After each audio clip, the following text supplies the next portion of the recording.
Hello, my friends.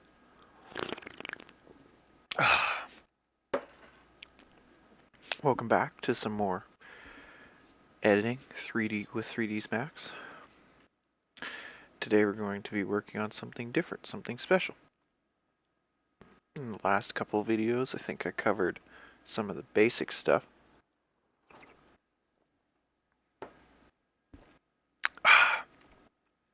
Today I'm going to talk about something I tried to talk about a couple months back, but because my computer was not set up for it,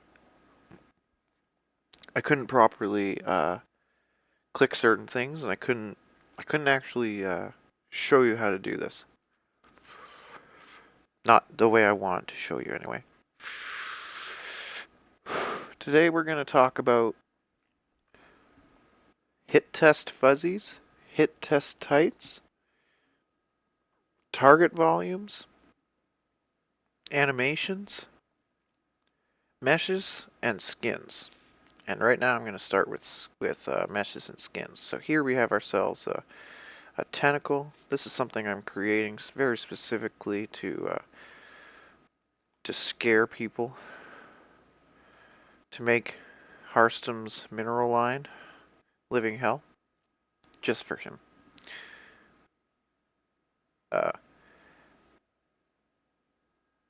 Meshes are a little bit complicated, but sometimes you'll have to go to the actual mesh itself, click skins, then you have to click edit envelopes, and so as you can see here, my skin modifiers, well, you can see here that the skin is not behaving the way that we'd like it to. So we're going to start by moving this piece here. This is the piece that's somewhat annoying. Now it seems to be attached to what I think is number...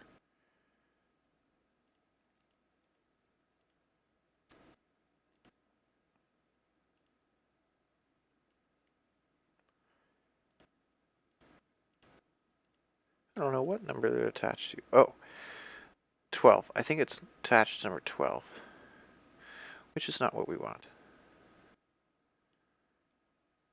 We want it attached to number 10, I think. Yeah, 11. So we want it on 10.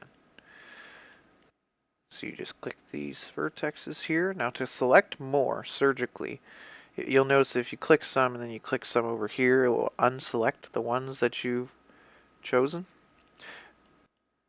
This is because you're not holding the control key. So if you left click and you click one, then you press and hold the control key and left click a few more, you can snag new ones without inadvertently getting other ones that you don't want. If you accidentally get ones that you don't want, you can do the opposite. You can hold the Alt key and then unselect. So control left click, control left click. Those of you who edited Warcraft 3 models,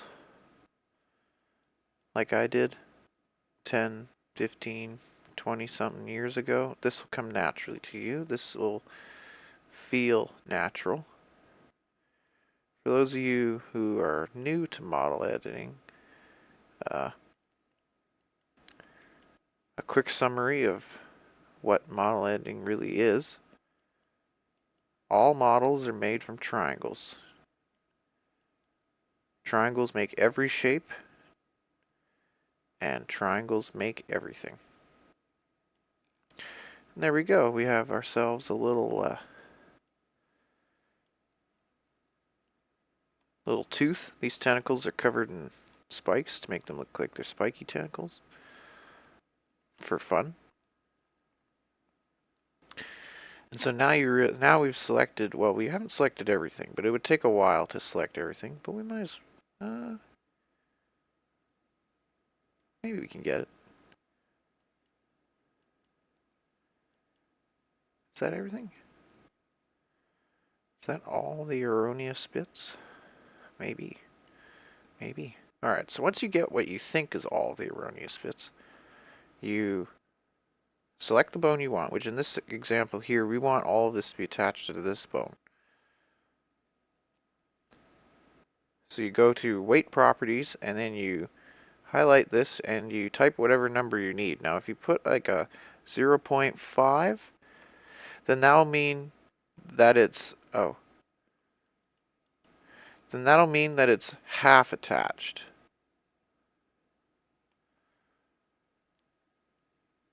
Oh, so there's a few more actually. Oops. We don't want that one. Yeah, there we go. So you'll notice that the color changes. So when we look at this color here, for example, it's orange. When it's 0.5, that means that the weight property on bone 10 and bone, I think it's 11, or maybe 9, yeah, is 50%.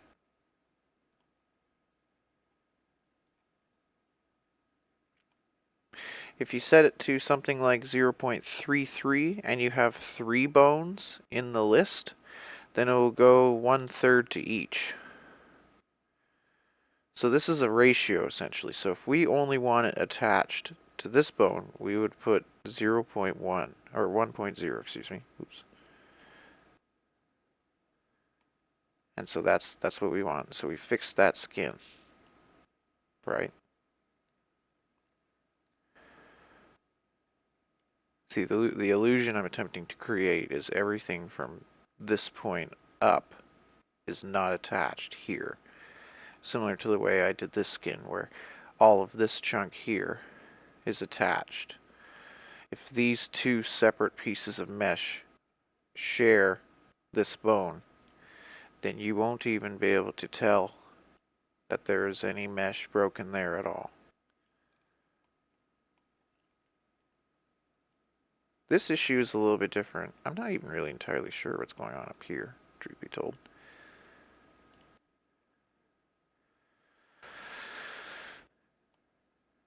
A little bit frustrating.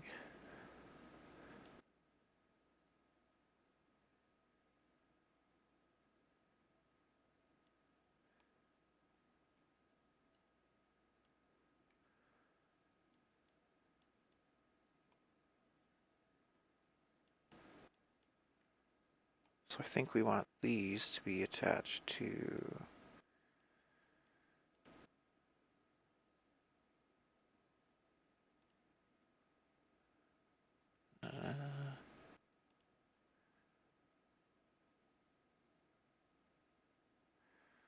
may make an exception here.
That looks better, eh? What do you think?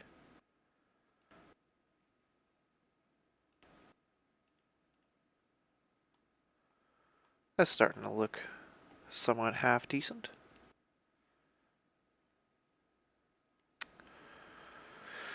Yeah. Maybe that spike sticks out a little too far, maybe? Which one is it? Oh, I guess it's that guy.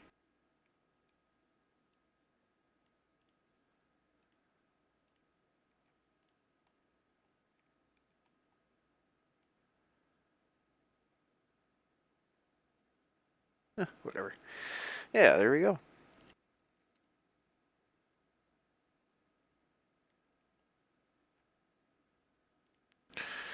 Okay. Alright, so that's meshes and skins covered, kinda. If you ever have issues with vertexes or things that aren't being cooperative, you just go to editable mesh, you select your mesh. Sometimes turning this mode on is helpful. So you turn that on, then you go to mesh, then you go to edit envelopes, pick your bones, pick your vertexes, change the weight properties.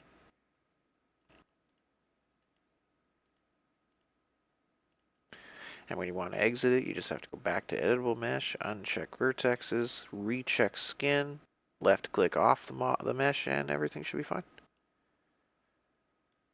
So now that you've made your skin, it's time to do a little bit of hand animating. I know I covered this a little bit before,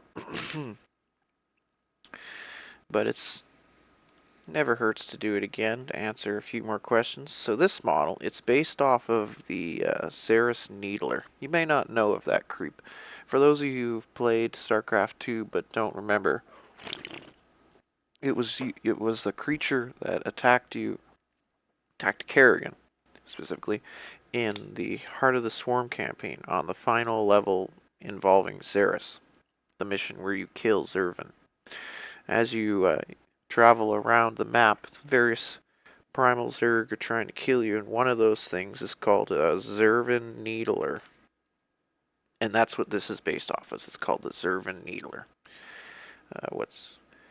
Let me very quickly. Uh,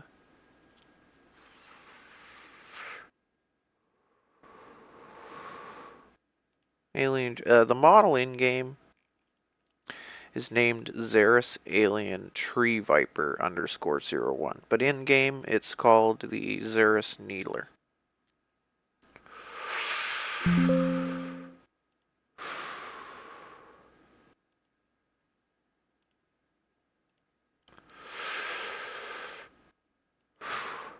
Alright, so now that we've made our skins, we go to up here, StarCraft, our tools, we go to animations, we go to the props floater, we click the animation we want.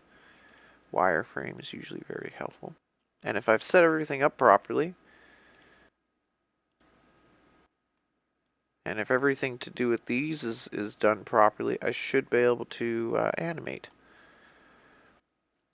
So to go to time 0, so we're going to make what's called the T-pose, or what some people call the T-pose. Other people call it the whatever. It's your frame 0. For those of you that don't know model editing very much, frame 0 is essentially what you want your model to start out as. So for a humanoid person, for example, they call it a T-pose because the person stands with their feet together and their hands out to the sides, made fun of by Prop Hunt and other games that involve the engine that was used to make Half-Life. The Half-Life series. If you make mods for the Half-Life series, you definitely know what the T-pose is. There are others, however, called the other games that use what's called the X-pose, which is not the same. So the arms go up at a diagonal very slightly, and the legs are spread. Games that use models like that are usually games like the Grand Theft Auto series, because they splay the hips more. For those of you that like to mod different games or know about other games, you'll notice what a T-pose is. The universal language, I don't know what it actually is by the educated community, but we Warcraft 3 model editors always called it just the T-pose because there was a special problem with that frame 0. We always had to go to frame 1, at least in the old MDVLIS editor days, because if you tried to do things on frame 0, you fucked up a frame and you would get an error that was called a T-pose error. At least I would. So you'd have to go to frame 1. Some people will still do that out of habit, and you'll notice it when you are opening other people's custom models. You'll see all their most important stuff is happening on frame 1 instead of frame 0. Some people claim that frame 0 is glitchier than frame 1. I'm not certain that's true. Blizzard seems to put frame 0 as almost everything, like whether it was the World of Warcraft models, whether it was the Diablo 3 models, whether it was the Warcraft 3 Reforged models, whether it was the StarCraft 2 models, everything seemed to almost always start on 0. And whenever I would look at custom models on the internet made by the modding community, a lot of people go to frame 1. So whether you go to frame 1 or 0 is kind of up to you.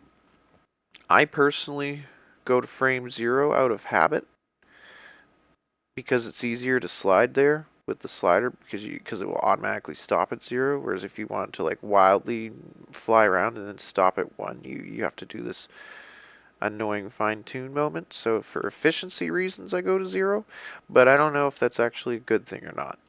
It might later turn out not to be, so who knows. So we're going to make our tentacles T-pose right now at frame 0, and we're going to straighten it out because this curvy nonsense, this was because of the way the mesh was made, and I liked the shape of the mesh. It was well made. These are the tentacles from the Overmind. What I did was I took the tentacles of the Overmind. Where is it? Yeah, let's find it.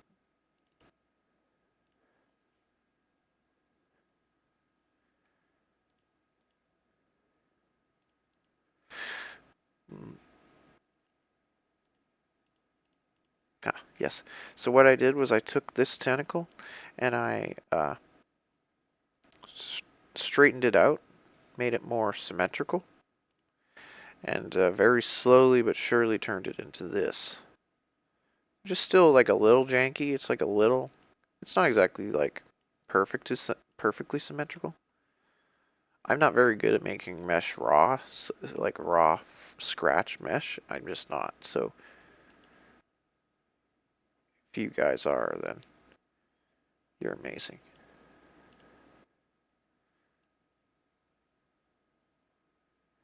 And right now we just want the tentacle in an upright position. As much as we can.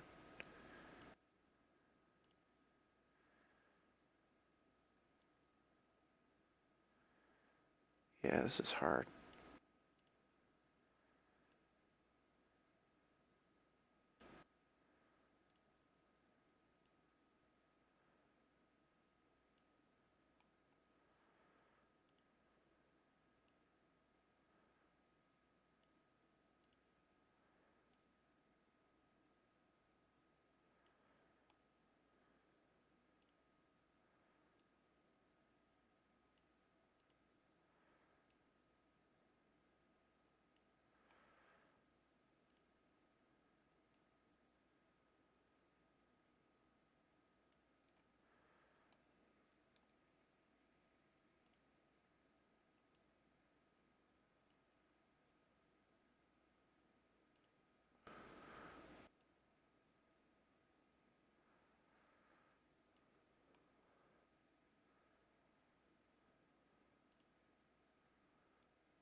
as you can see, if you don't make your skins properly, the animating process gets a lot harder.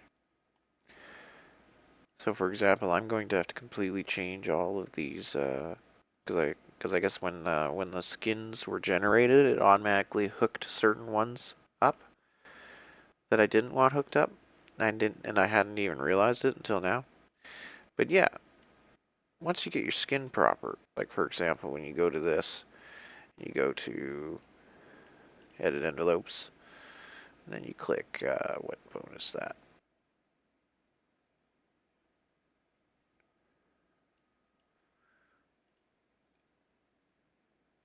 One of the earlier ones, I think, right? 4? Yeah. Yeah, here. So when we go here to example to bone 4, it automatically generated this row into being weight property 100%. But because we were trying to bend it up here, and because these row here are attached to this bone up here instead, in the process of attempting to bend, it's bending here instead of here. And the key difference is that it looks terrible. So what we're going to do is we're going to fix it. So we're going to select all these. We're going to set weight property 1. And see how that did that little shift there? So now when we go back to animating and we click this bone and we rotate it, you notice how it rotates up here instead?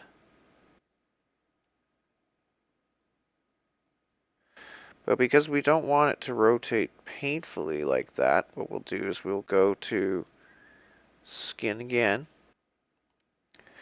We will deselect this row. We want to stay 100%. We will select these ones. We will select bone 4, 5. Actually, I think we'll deselect these ones for now, just for example's sake. Take this row, we're going to 50% it. Alright, so now when we exit the skin again, and this time we go to this bone, and we rotate it again, it moves with this bone, but it also stays more to this bone. 50% is too much, so as you can see, I've just brought the problem back. A better animator would do it lower, where they would have this bone controlling all of this matter.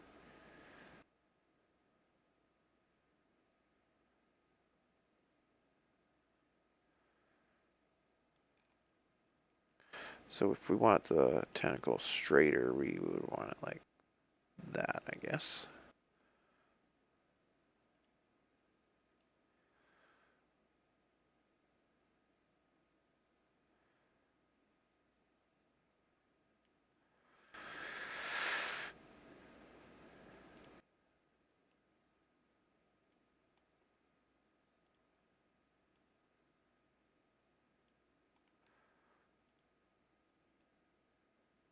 I'm probably overestimating how noticeable it is, because in-game you're not going to notice this type of bending. It won't look bad, but to me it looks bad. In fact, it might actually look good, as long as it's bending in the right places. But it's hard to tell sometimes. I think I can get away with that much. That's about as much as I can get away with there. This one I think is about max. This one is close to max, I think. But these ones, there seems to be a little issue with some of them. Not sure entirely what the issue is.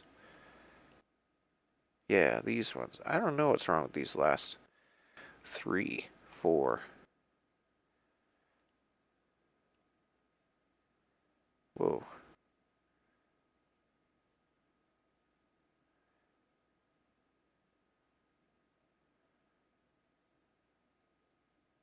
Alrighty.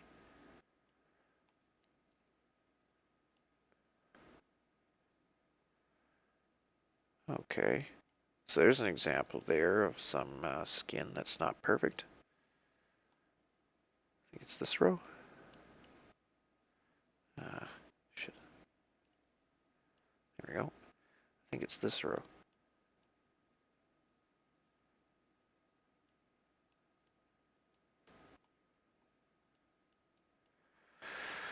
And for some reason you're attached to number 17. I think. For whatever reason. 16? 15? Ooh, that's weird. So for example, we want these ones to be attached to this bone, I think.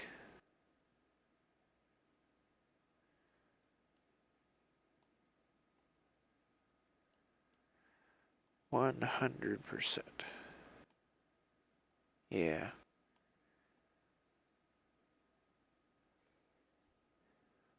Unfortunately, it's difficult. Sometimes skins can be pretty hard.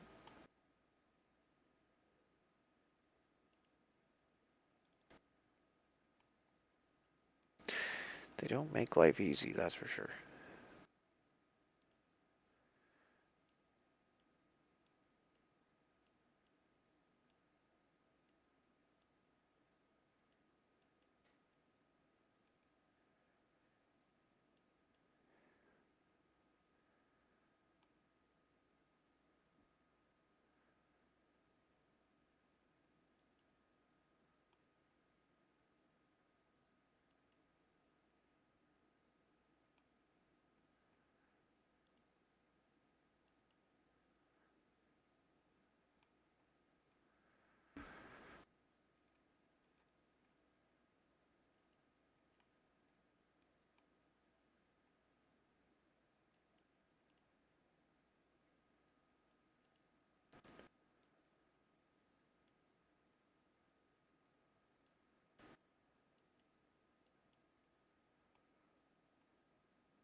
Sometimes when you're having issues with bones that won't let you move them because they're in a chain, you hit the unlink button. So for example, I want to slide this over.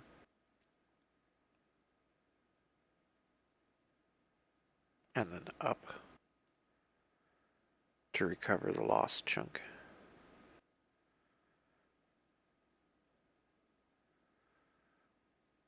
Should be like that.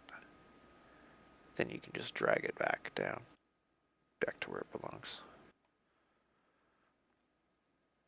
And as you notice, there was a couple pieces of mesh there that were misbehaving. You can stick them out like this. Then you go to the skin. You modify it. So for example, this guy should be attached to 13. So you go to number 13 and you change it to 1. And then you go to this other one up here. This seems to be this guy over here.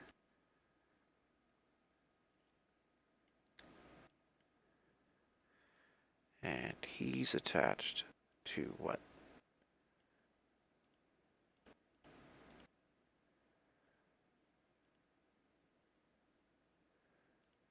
He's supposed to be attached to also 213.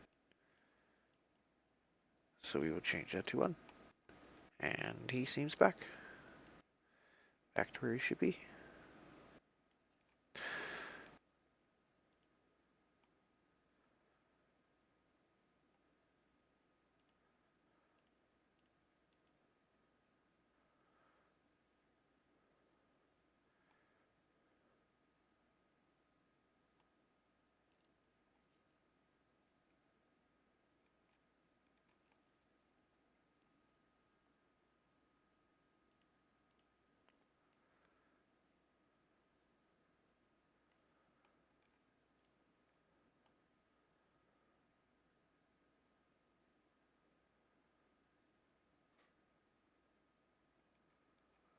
Alright.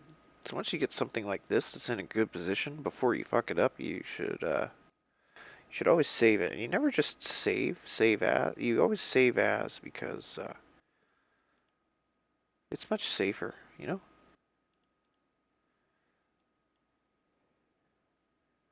That way, if there's something terribly wrong with this version, I can always just go back to what I had, I don't know, 30 minutes ago. It's always much safer to do that. Trick learned from the old Warcraft 3 ways. Okay, so now that you go to, now you want to do some hand animating. So you go to animations, prop loader, click that button, it should show up. Then you click stand, as in they must stand. And as you can see, the frame isn't exact. So what you can do is you go down here to time configuration, you go to 0. Now I already know that the end frame for this animation is 40, so we just put a keyframe there. Go all the way to 0, put a keyframe there.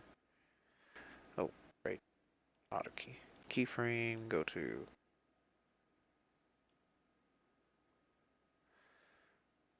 keyframe, keyframe.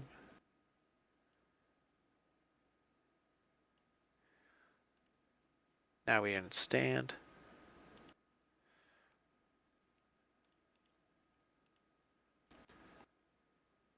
My personal favorite for animating is not the move key actually, but is actually the rotate.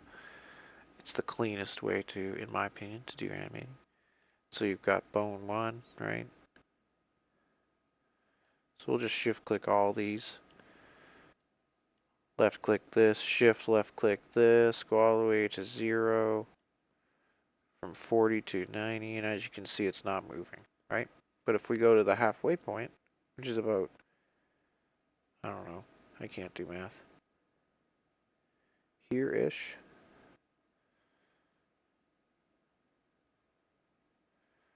here-ish, I guess, whatever, doesn't really matter. Now you make the other form of the animation, the other spot. So you keyframe, then you click say 1, And so we go wiggle, right? Maybe that's too far.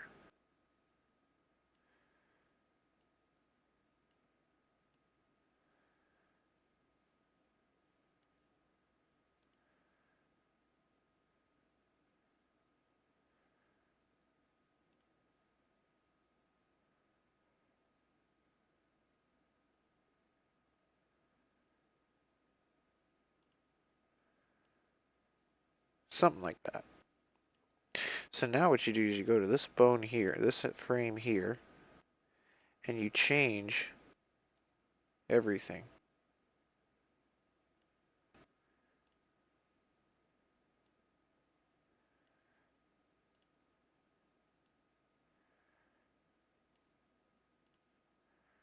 So we were pulling everything back as hard as we could, so now we're going to push everything forward as hard as we could.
Get some Tim Burton hook on there, you know?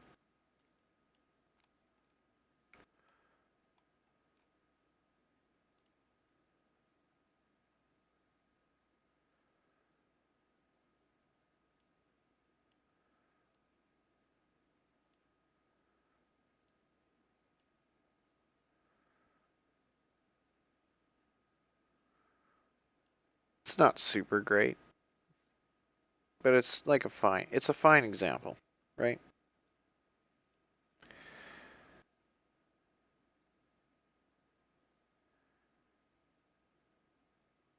As you can see, I'm very limited by the skin. So the skin has to change. So it has to get different bend points.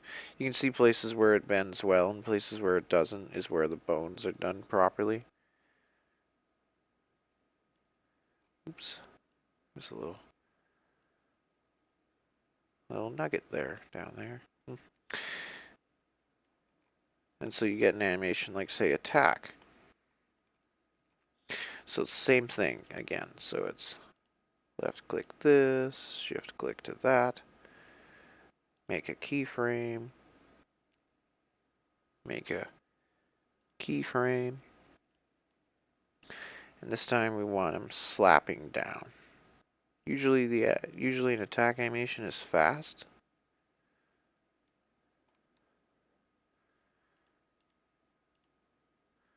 So what we're going to do here is we're going to cheat a little bit. We're going to use the terrain. We're going to hide.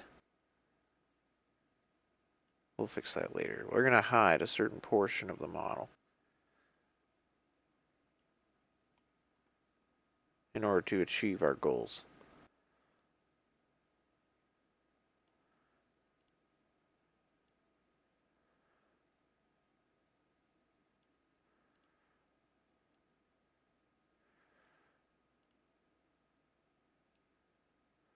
So this one can't bend that much because the skin's badly done. But we're going to pretend that the skin isn't badly done for now.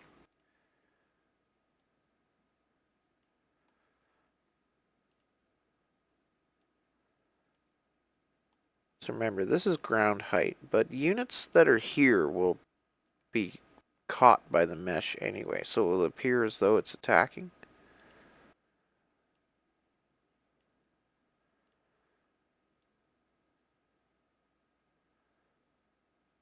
So they will appear as though they're taking hit and taking damage anyway. So you don't have to go all the way to ground level, because if you do, then you'll just vertex clip more units. So having this amount of a gap is okay. And I'll show you why in a moment.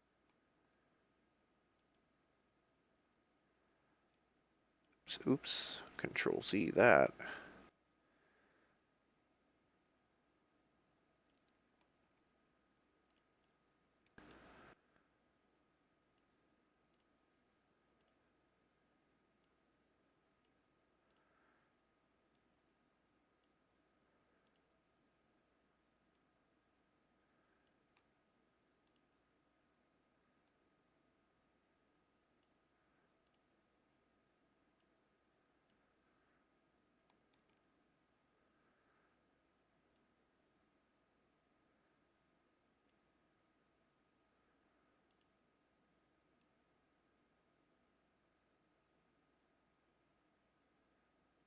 I don't know what happened to these bones, but these bones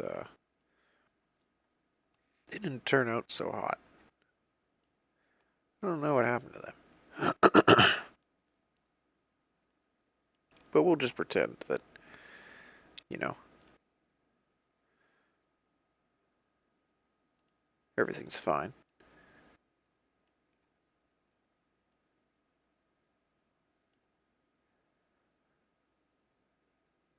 Doesn't look super great.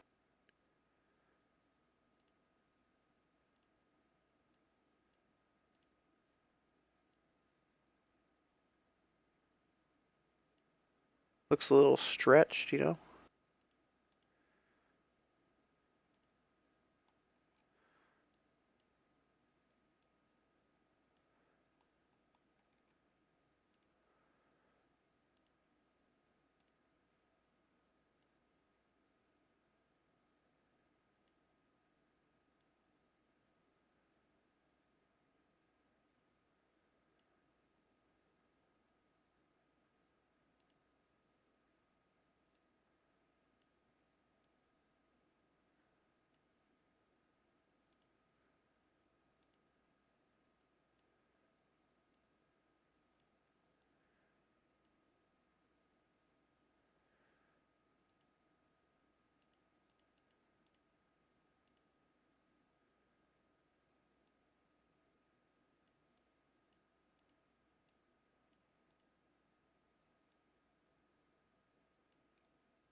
So as you can see, it when you increase the attack speed, it looks less good if it's too fast.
Alright, so the animation I've created is a slapping animation, kinda.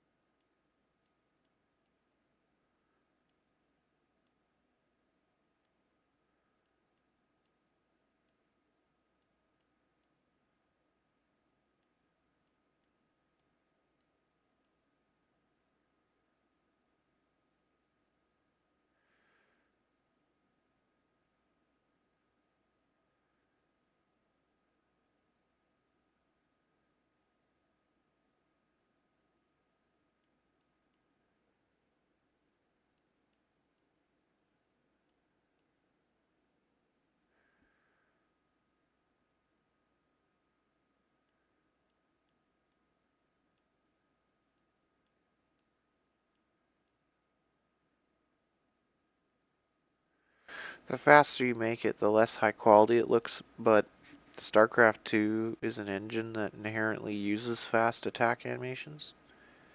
So personally, I think that this speed is fine. But we can always check it in-game and see whether we're right or not.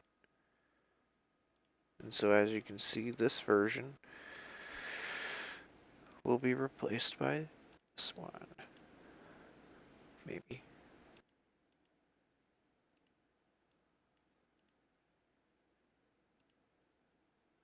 Oh, interesting. In-game it's still showing it as, so that's proof that there's something wrong with that bone. But the tentacle's almost done. Just needs a little fixing. Most of this part looks fine. Except for one little piece down there.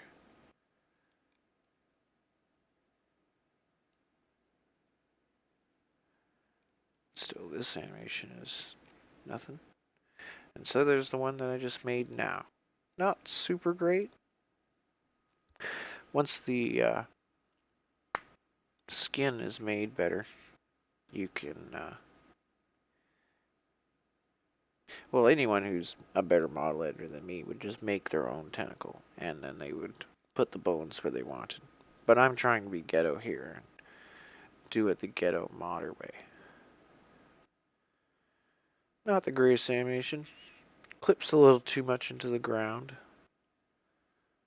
Doesn't snake and bend as much as I'd like it to.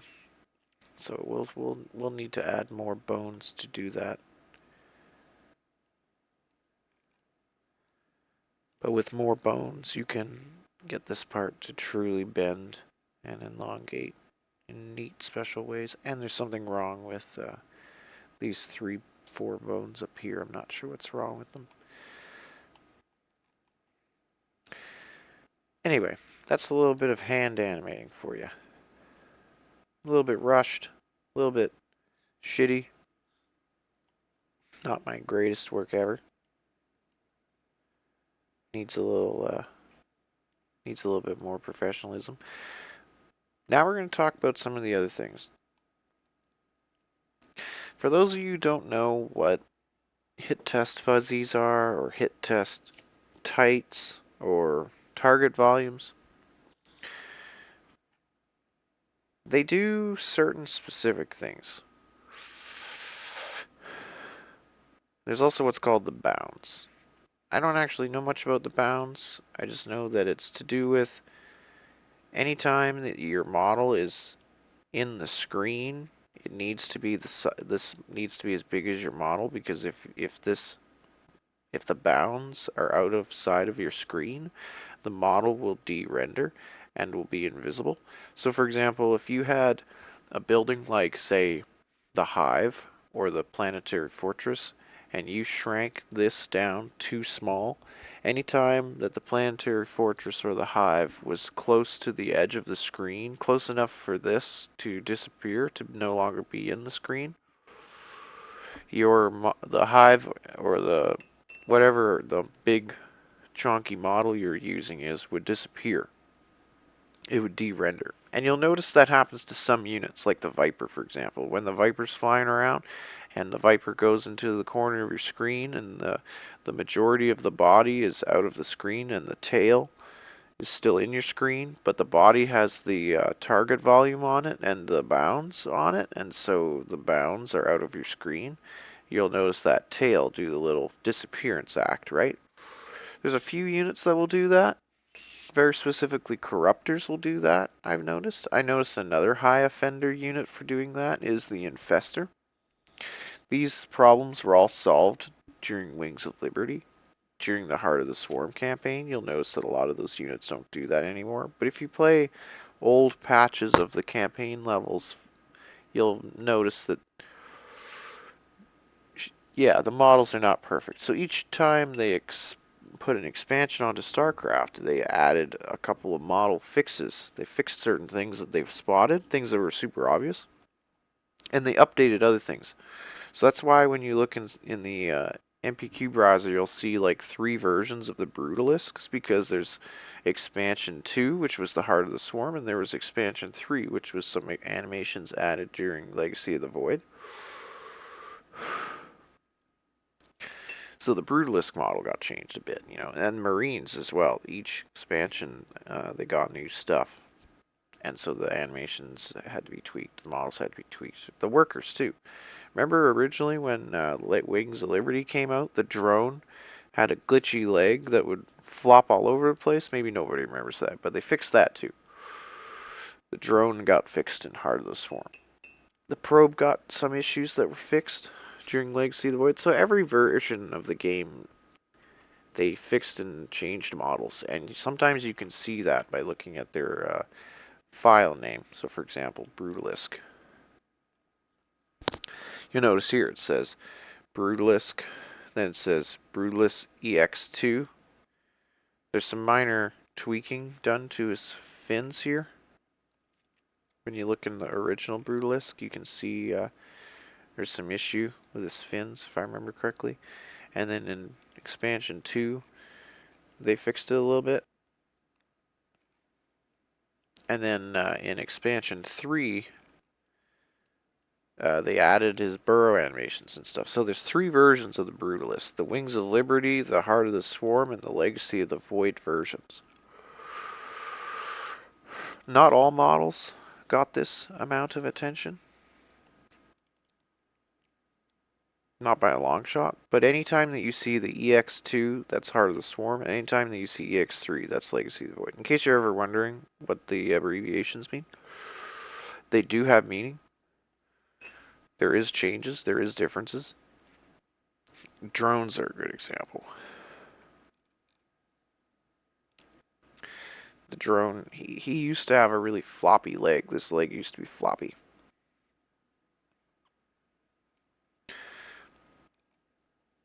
Nobody remembers because nobody looked at drones during Wings of Liberty. Looking at the models up close wasn't meta yet.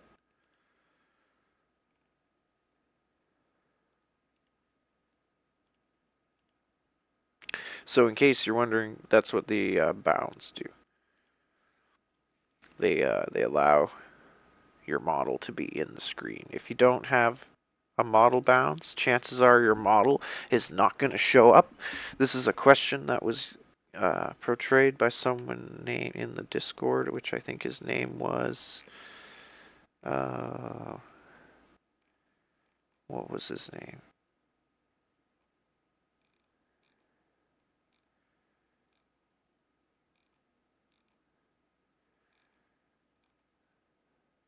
I don't remember his name, I'm sorry, but somebody was asking why their model is not showing up. Apparently they did the materials, apparently they did everything else, but he doesn't show up at all. This could be a part of it. This is another thing that will cause your model to not show up. Similar to what I said in the other video, giving Zerg a brain, when I said that if you don't do the materials and you don't do all that other stuff, your model won't show up. This is another thing that I forgot to mention that will cause your model to not show up, is not having bounds. So in order for a model to be in your screen and exist and show up and be rendered, this bounding box has to be within your viewport. Otherwise, it doesn't get rendered. Alright, so then there's what's called the hit test fuzzy and the hit test tight.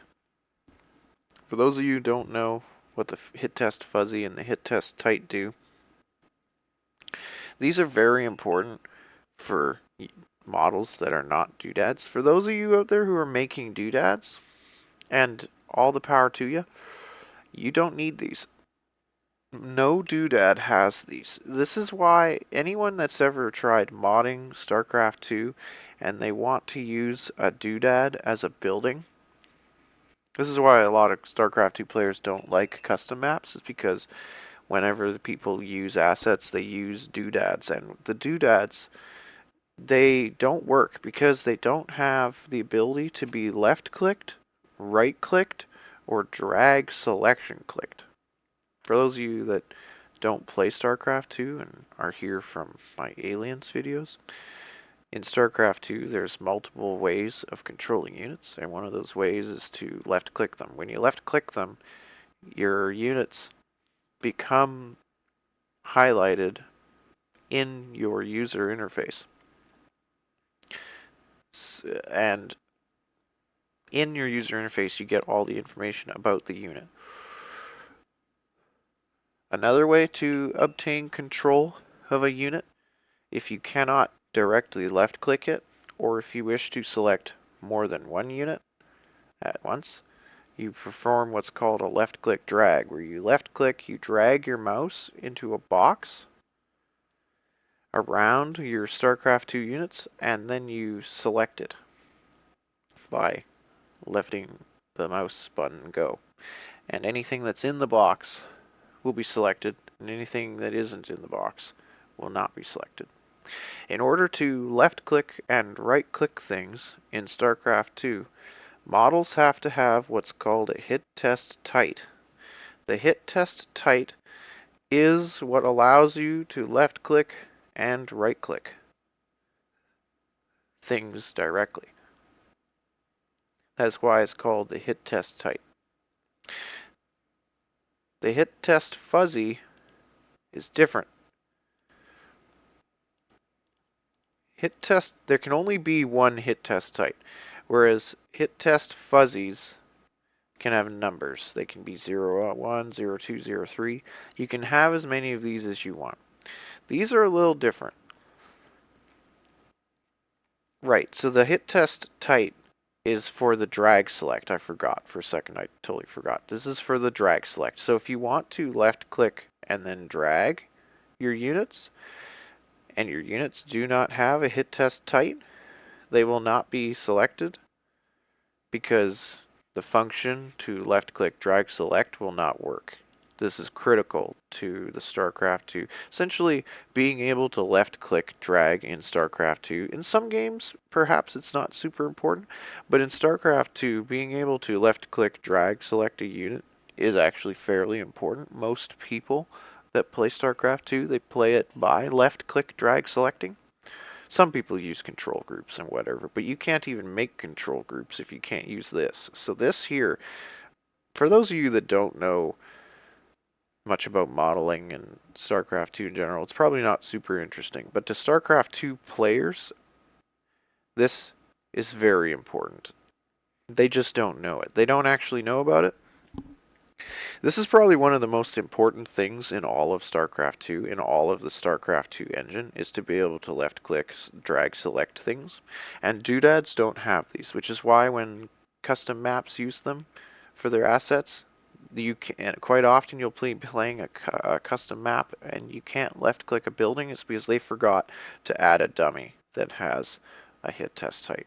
Because there is a way to do that using site ops. You just create a dummy model that's based on the sphere, and then you use actor events to change its model to be invisible, but the sphere is still there, and so when you left click drag select, the sphere will act as a proxy.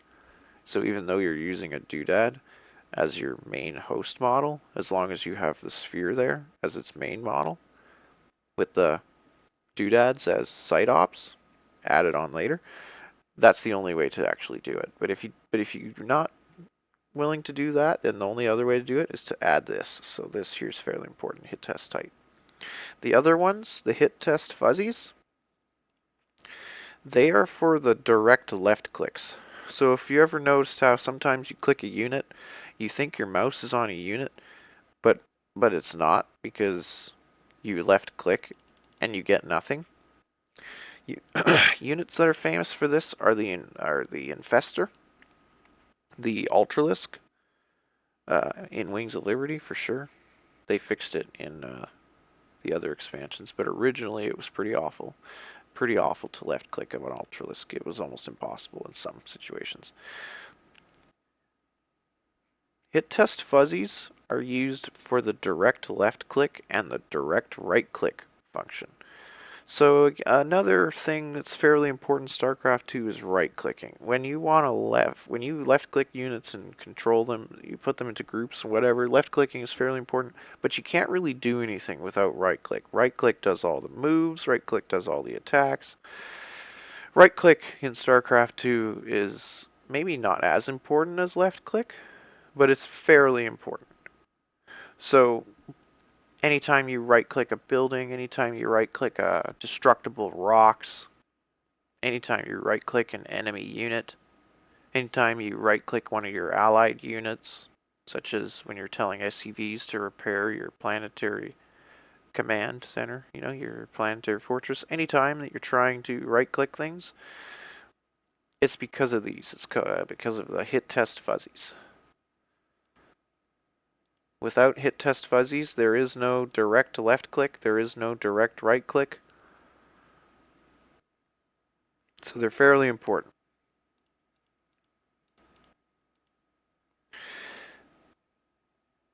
The last thing I'm going to talk about is volume targets. Volume targets are fairly unique. Most games don't use volume targets. At least I don't think they do.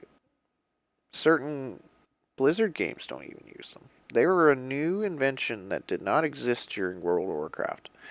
World of Warcraft was a time when they didn't use what were called volume targets. They used something else. I don't remember what it's called at the moment. I think it was called a collision shape, taken from Warcraft 3's lingo, where in Warcraft 3 model editing you had what were called collision spheres, and collision spheres were what allowed you to left click, right click, and drag select. They did all three. In StarCraft 2, that is not the case. They split the tasks apart, and in this example here, the volume target is used by projectiles. So when projectiles come towards a volume target, they have an innate feeling inside their actors where once they collide with the volume target, they have an instinct to delete themselves. This is why whenever you notice a big shield bubble, like say on an Immortal, and you notice units like say a Cyclone are shooting at the Immortal, you'll notice that when the Immortal has shields, the Cyclone's missiles will explode on the outside of the shield. That's because the actors that are used by missiles, so in that example Cyclone missiles, they have an instinct to just not want to go past the shields, the shield bubble.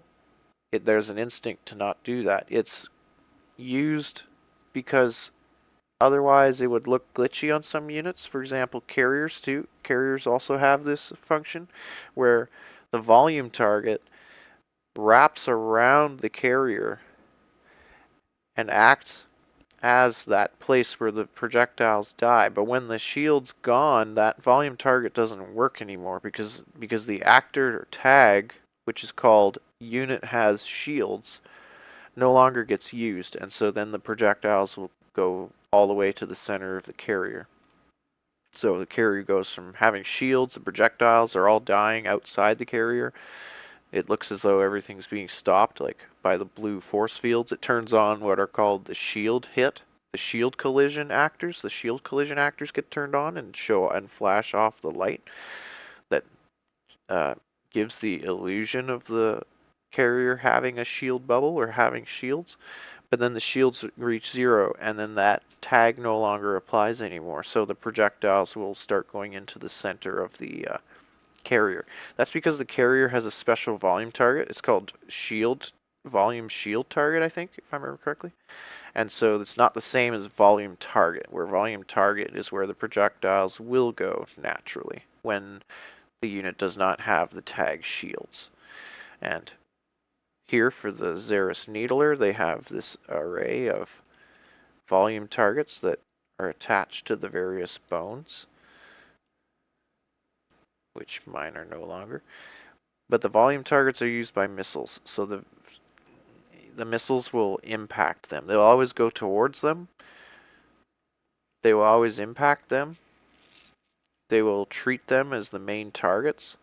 They'll prioritize the ones that have less names. So for example, if you wanted them to prioritize the middle, then you would probably want to name this one or this one just volume target, because then they'll aim for that spot. The projectiles will aim for that spot.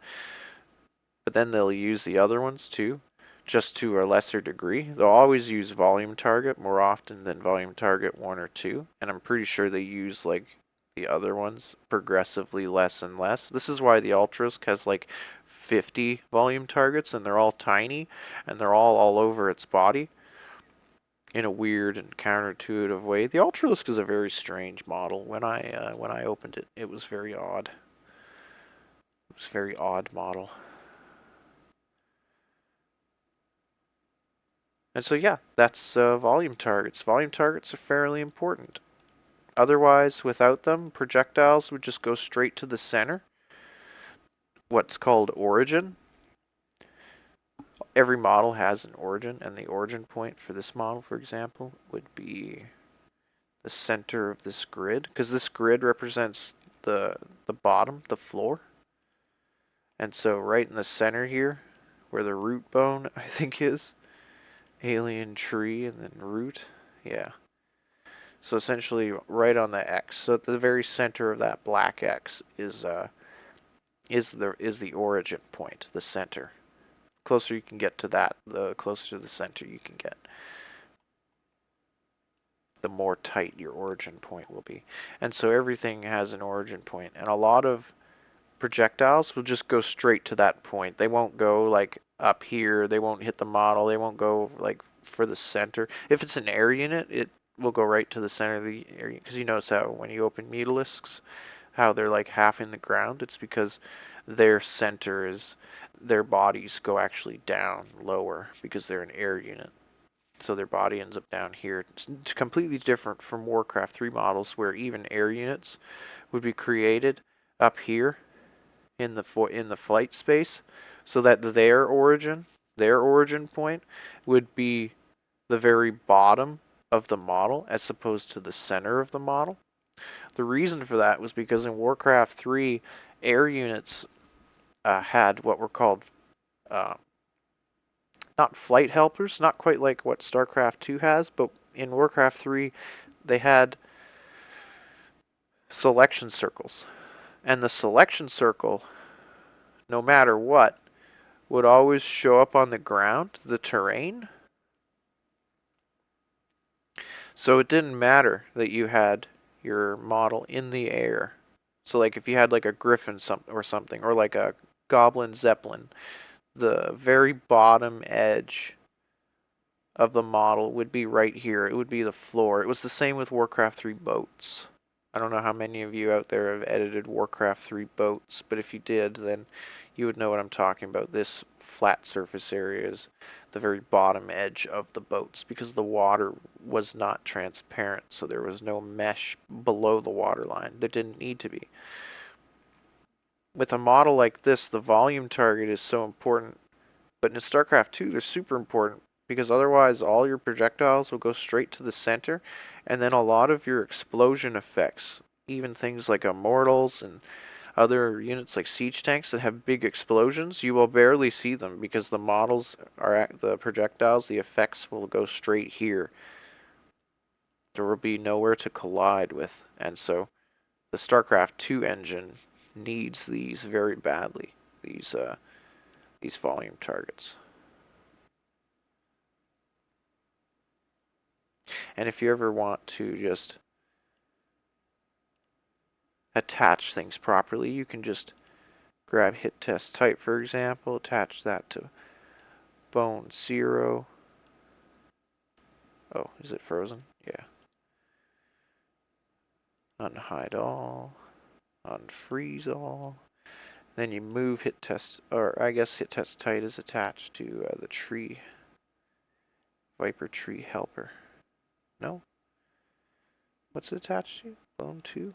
Whatever. Yeah. Volume target. Hit test fuzzy.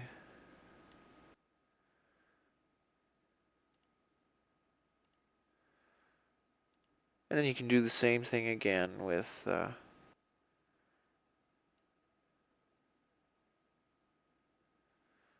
usually it's better to do them one at a time. So what is that? Bone 9. Okay.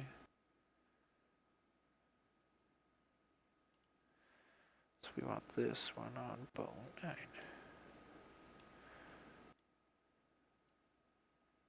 Oh yeah, it goes to the, yeah, there's the line there, so it says bone 9. Then we go to volume target 01. What do we want it on? 6, eh? Why not? Yeah, alright.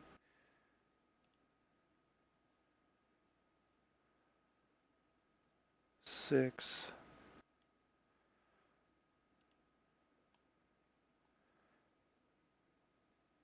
In case you're wondering how I'm doing this, I'm going by whatever bone is in the center. So this is the shape here, and so the center of this shape here happens to be 4, so we want it on 4.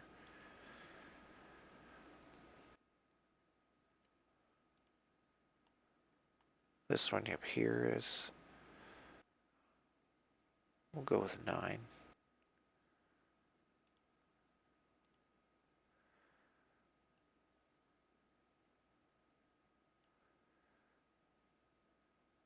Yeah.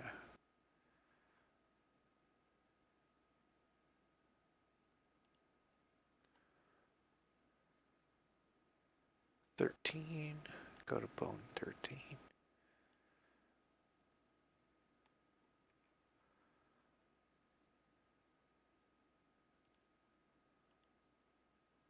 Bounds is usually attached to nothing. It doesn't need to be attached to anything.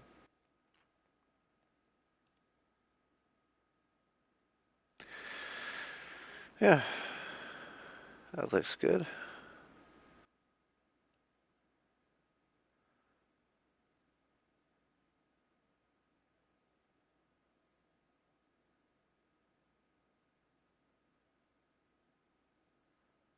Good-ish. Needs some work. It's a little rushed, but yeah. I think that covers everything that I was going to talk about. I think, right? Yeah.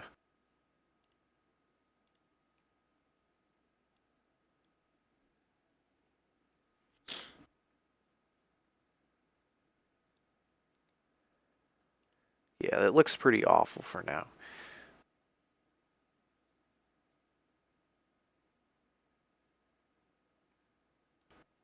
Oh, right.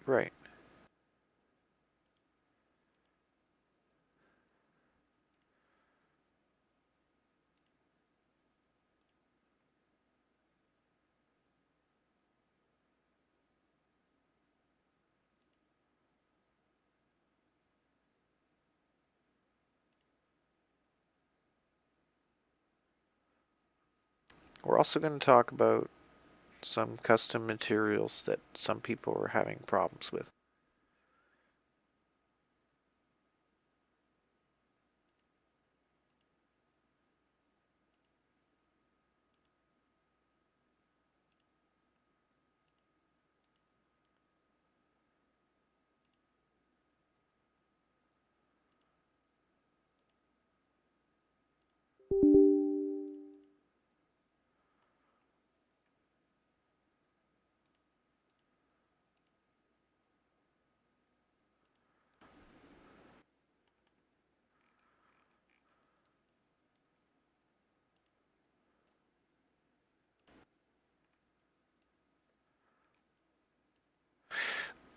Protoss units have a unique look to them that is hard to replicate. It's hard to copy. And one of the things that people forget to do when they make Protoss units is they forget to make what are called warp-in models, and they forget to make what are called placement models. Placement models for the Protoss, they're fairly important if you want to use buildings, or if you want to use any units that get placed by warp gates, because anytime that you choose a Protoss unit in the warp gate menu, it creates the placement model and attaches it to the player's mouse. That's why the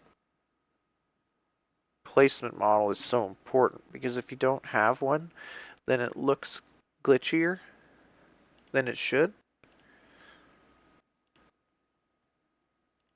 And the placement models are not very hard to make.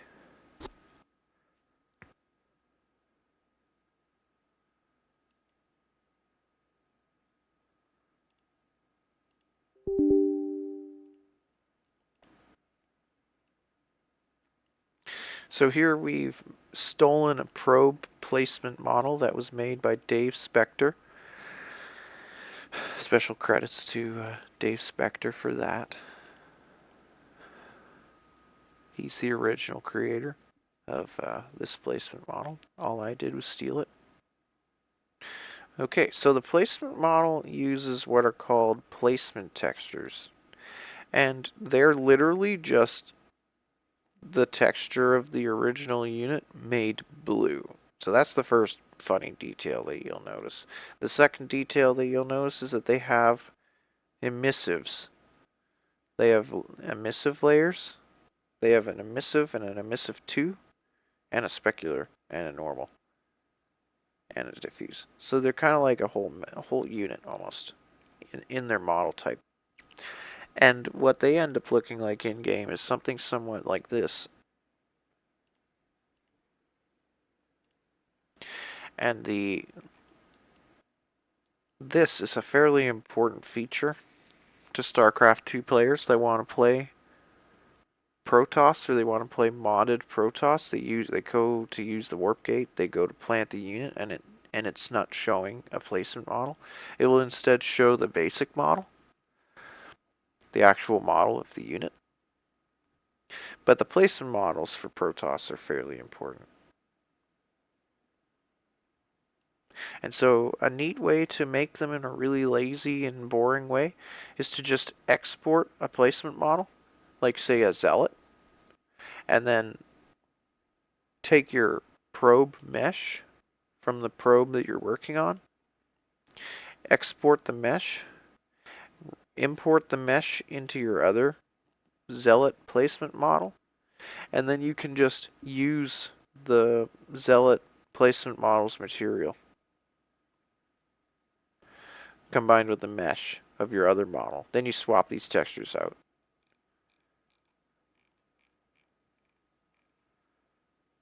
And yeah, that's a lazy way of making a placement model. It doesn't take very long, and it comes out looking okay. So yeah, the placement model, it's kind of weird because it's like a full-fledged unit, but it has no animations, and it shouldn't have animations because otherwise it looks janky. This is my custom probe. It's based off the remastered probe, but with some texture changes.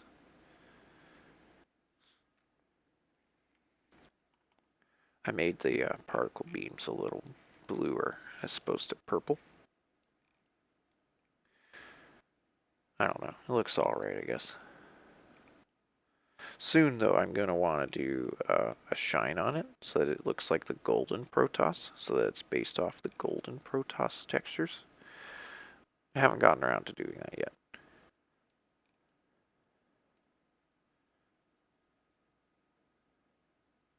And I haven't team colored the eyes yet. That's also on my plans. Yeah. What was the other question someone asked about? Try and remember. Something about Terran.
Yeah, for those of you who are looking for bipedal humans, there is a version of the Ghost that doesn't look like she's carrying her gun very much. She just kind of like has her hand down. And if you delete it, you can change the mesh into whatever. In this example, I'm planning on taking the Banshee portrait from the Banshee window, the UI window, and putting pieces of it onto this version of the Ghost so that this Ghost will look like a Banshee pilot. For those of you that were asking about why your models are coming out looking like sea urchins, this is one of those models where when you do the export function, you have to make sure that you turn off the animation quality. Make sure you do that, because otherwise it'll turn your model into something that looks like a sea urchin. It puts all the vertexes in random directions and does all kinds of other weird stuff that cause problems.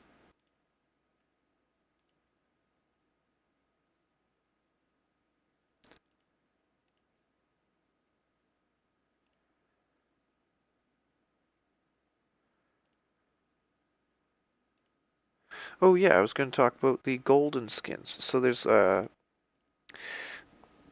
certain change that came to Protoss during the war chests. People didn't notice it, um, unless you're like a hardcore StarCraft 2 nerd like I am.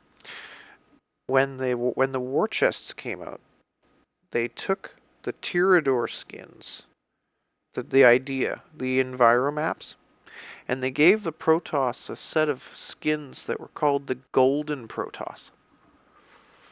Here, we can take a look at them in the data manager. So for example, if you go to something like, say, the Immortal, and you look at the Immortal and you look at this skin, it won't be as present in the non-cutscene editor. So you look at this is the original Immortal and the original Immortal's textures and stuff.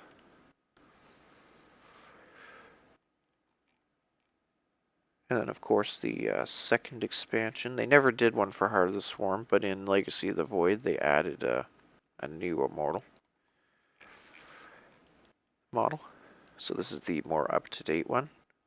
It's called Immortal EX2.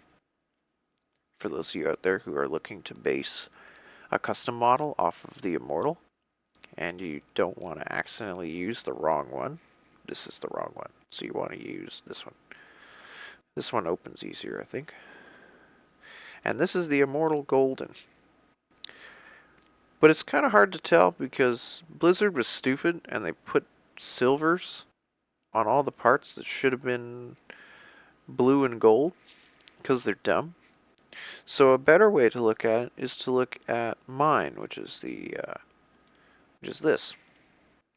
So this is an example of gold Protoss, gold materials. And this is what we're going to open. Somebody was asking about this.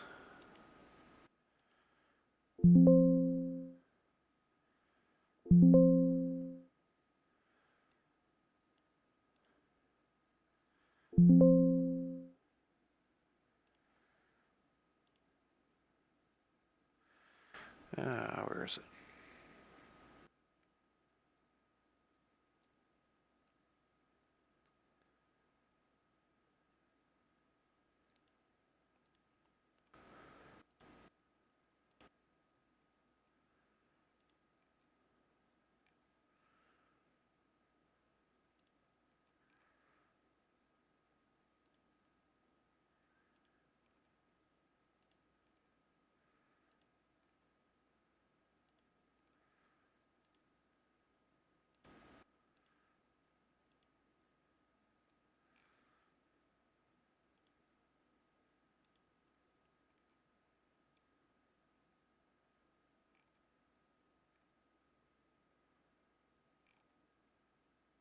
Ah, there he is.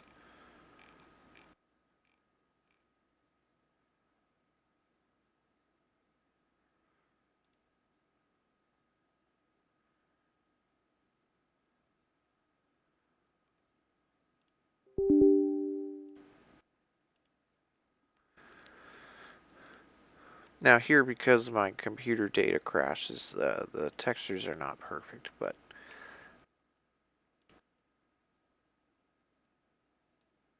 the general gist of the settings, since we might as well do it, since we want to look at this model anyway.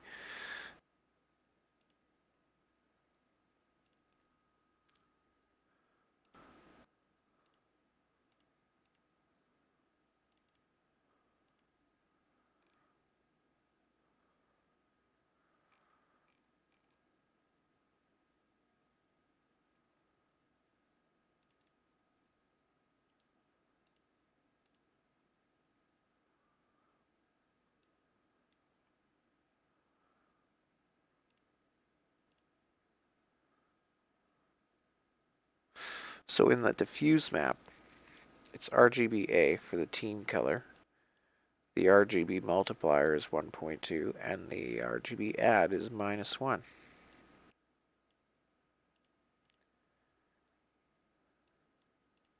The normal map, I think, to my memory, looks pretty much the same. It's just RGB.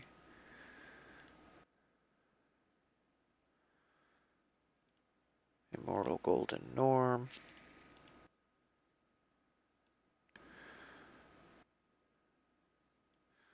The specular is interesting. The specular is similar to the diffuse, but it's blander.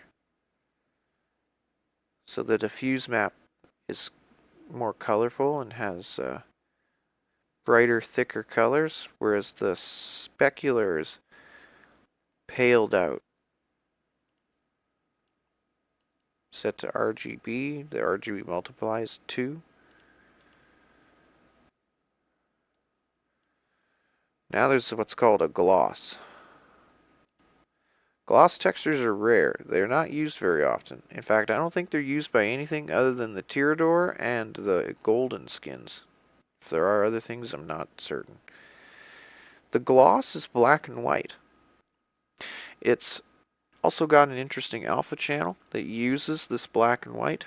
The black and white is similar to the specular in that the black and the white works with the alpha channel to create color.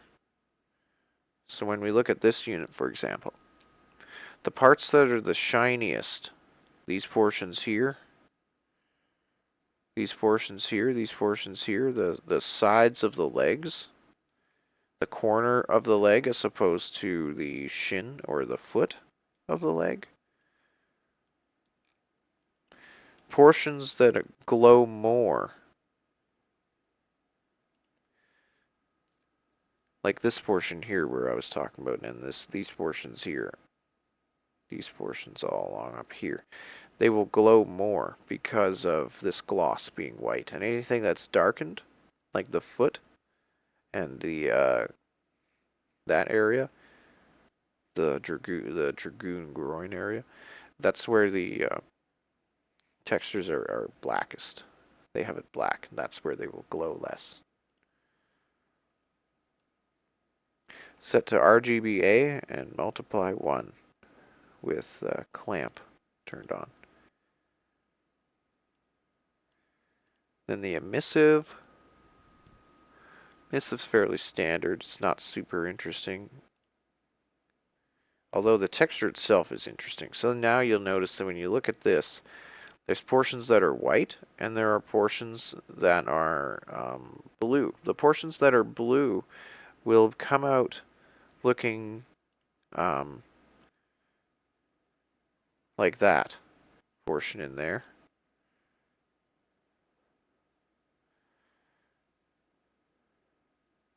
Yeah, that portion in there.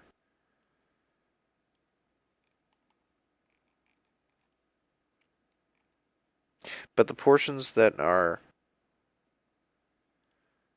white will be team color.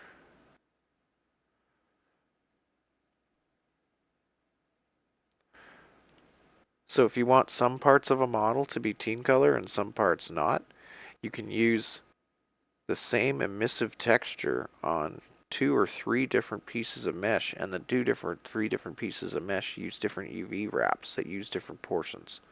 So you don't even have to have all one color or all team color.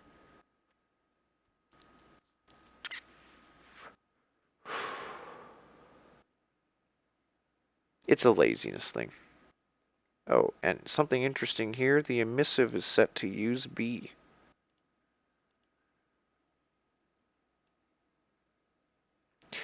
Now you have underneath emissive, it says team color add. That makes it so that all the glowing bits are also trying to be team color. That's why when you look at this model here and you see all the glowing bits inside there, everything glows team color, right?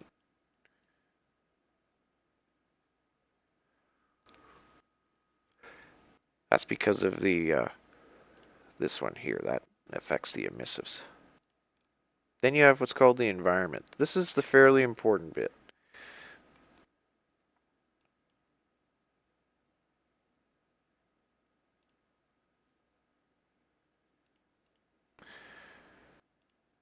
So this here's that city I was talking about. So it's not even actually a Protoss city. It's a Terran city. But they don't care. They use it anyway. Even for the golden Protoss. So if you look really carefully, it's difficult to tell. But if you look really carefully, like right here for example, I think it's most obvious from this angle. You can see the city buildings. This is why certain skins cause people's computers to crash when they're playing StarCraft 2. Some people argued that StarCraft 2 became kind of bad when the skins came out. They're not entirely wrong for performance reasons, because this, for example, is very hard on an engine. Players that play multiplayer, for example, who turn their graphics settings down because they want performance, because they're playing multiplayer, they're professional players. We in the creative world, we don't make things and then play in the professional world. We just make things. So the professional players, they don't understand these kinds of things. They believe that turning down their settings increases their performance because their computer and their internet connection or whatever is better. They don't realize that things like this hurt performance whether they're turned on or not. So for example, this is a skin, right? But it's actually a model. People who think this is think of this as a skin don't realize that in the engine of StarCraft 2, you're not changing the skins. You're just model swapping. So basically, there's an event in StarCraft 2, right? So let's go to a unit that uses it. So we go to Marine. Really basic. Zergling. Go to Zergling. Right? This is the Zergling. And And this is all the data to do with the circling. You go to the actor, which is just blatantly called circling. You go to events, right? You go up here. Ignoring all my custom nonsense that I've made over the course of years, whenever the Zergling gets an upgrade, so for example here, this is a good one. The upgrade section, model swap, here we go. So for example, whenever Zerglings get the upgrade, which is movement speed, and they they have what's called a, this is a special validator that I added for reasons.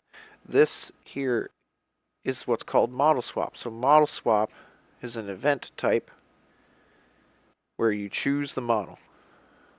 You go to here, you choose, and you choose whatever you want. You can even choose invisible.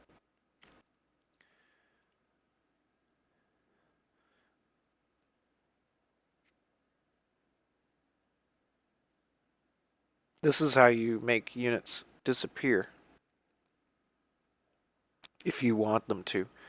You can click this, the unit will be unclickable, it will be untargetable, it will be basically nothing short of an A move with the unit uncloaked will get you any results because you can't even right click it or left click it or whatever.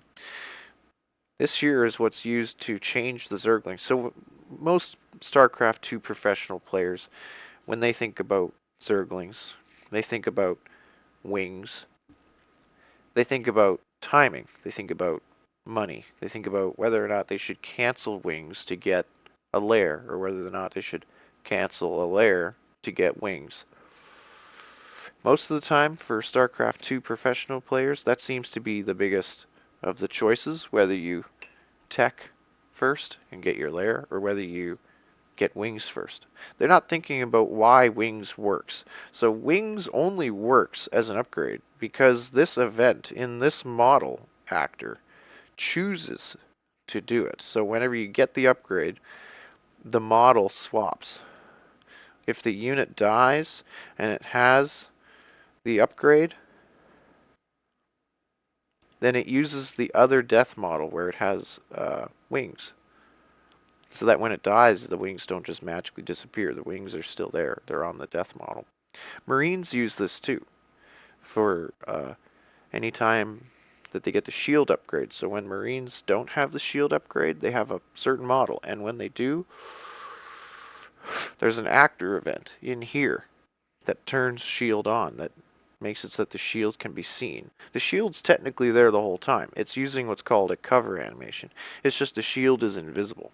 The shield only becomes visible after you turn off what's called the cover animation. And that makes the shield show up. So the shield's always there. These are called model swap events. And model swap events are all you're doing anytime that you go to the StarCraft to whatever. You go to the store, right? Oh, the store's down, eh? Oh, okay, alright, whatever. You go to skins. Or I guess they're not called skins, they're called, what are they called again? Bundles, that's right. See, they call them skins. They call them the war chest bundles, whatever.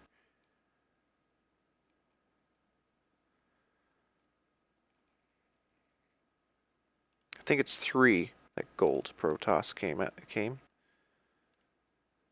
Was it? Yeah, there it is. They call them the gold skin. The Golden Age. The Golden Age Templar, the Protoss bundle. Or whatever. But in reality, what they're actually called in the data, when you're looking for them directly,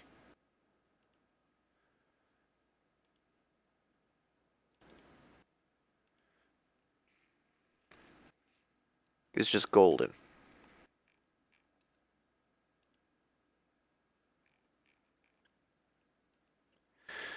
but they use their own. They still use the same Terran City texture.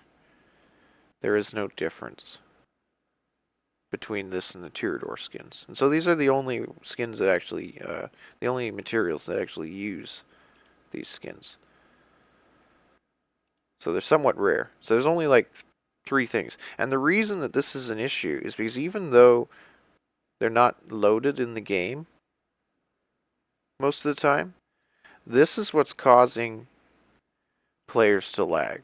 As beautiful and awesome as it looks, only the highest end rigs like mine can actually see it and notice it, and it doesn't do any good. So in my opinion, as this rant rallies itself back to its original point, this is a mistake by Blizzard. This has caused players to turn their graphic settings down for performance. They turn their graphics settings down because of this, and this is unnecessary. Look at how detailed this city is. You can tell when you look in the picture how detailed the city is.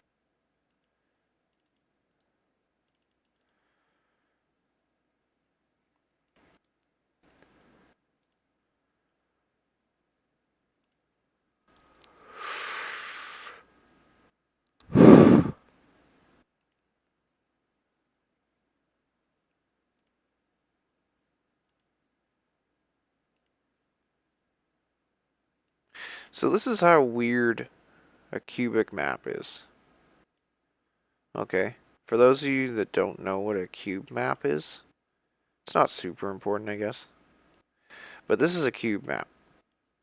So basically it's the city, right? It's the same picture, because you can kind of see the line there where the city ends. This is where the city ends, or 1 pixel over. There, that's where the city ends, essentially. So anything that's like from that point on is 1 picture. And then the very next picture is the same thing, mirrored to the right, and then vertically flipped over. And then the next one is the same thing. It's mirrored over and flipped upright. Or in this example, it's been rotated, I guess. Nope, it's been flipped up and then rotated to the left. That's right. So it's been flip, flip. And then this next one here is just turned upside down. And then this one is given nothing. I think this is supposed to be the sky. So this is the top. This is the bottom. So it's kind of hard to understand, but basically, I think this is the front. I think this is the back. I think this is the left, and I think this is the right-hand side. And then I think this is the top, and I think this is the bottom. So when you're looking at a model that's using the cube map, you can actually kind of tell by looking at the different chunks. So like here, for example, I think down here on his lower butt, like down here on his lower legs and stuff, I think it's using this portion. And when you're looking at the very top of the unit, and that's why this chunk looks so dark, is because it's using the other one. When you're looking at the very top of the unit, where it's the shiniest, where you can kind of see right there, you see the city, but then you also see like this big blue chunk. I think that's because of this. So it's showing the city, but it's also showing this. And from this perspective, I think this is merging from the top, and then this is merging sideways, and that's kind of what's happening here, where you see the city is upright, the city is curving, and then there's this big blue chunk, which is also partially because of the emissives, but the emissives are the same. There's no difference. Like, this is all one flat thing in the emissives, so you can kind of see what's going on there. You can kind of tell by looking at the city, and how the city continues, right, on the same piece of mesh.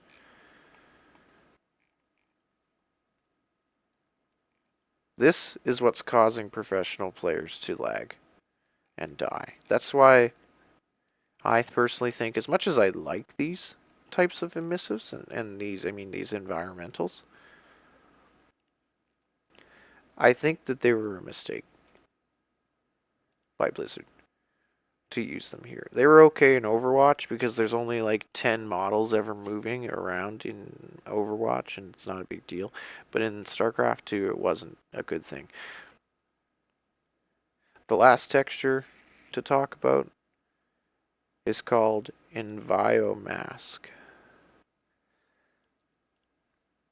The Enviomask uses the specular texture,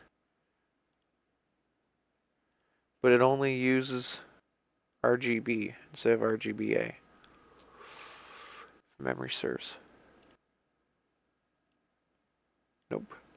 So I guess it does only use RGB.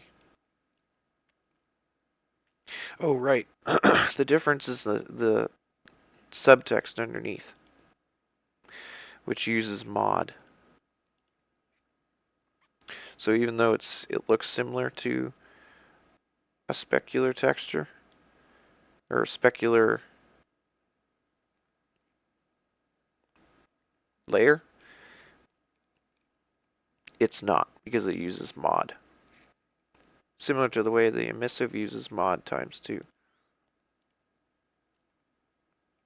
Or does that actually, is that supposed to be team color? Yeah. It's just me using my mouse wheel. You have to be careful with the mouse wheel. If you use your mouse wheel over here, sometimes it will change your things. Whereas if you use your mouse wheel here, you're safe. You gotta be careful with that. Sometimes that will mess with you. It's somewhat dangerous. Because you won't know what's happening. Because you're tired and then you just ruin your whole material and you don't know why.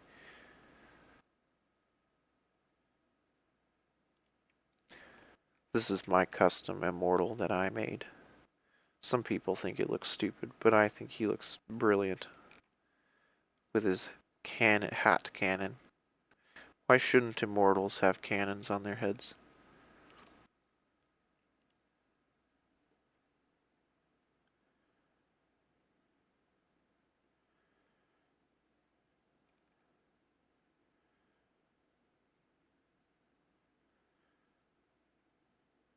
Thank you so much for watching. Hopefully this answers some more of your guys' questions. And feel free to keep asking them.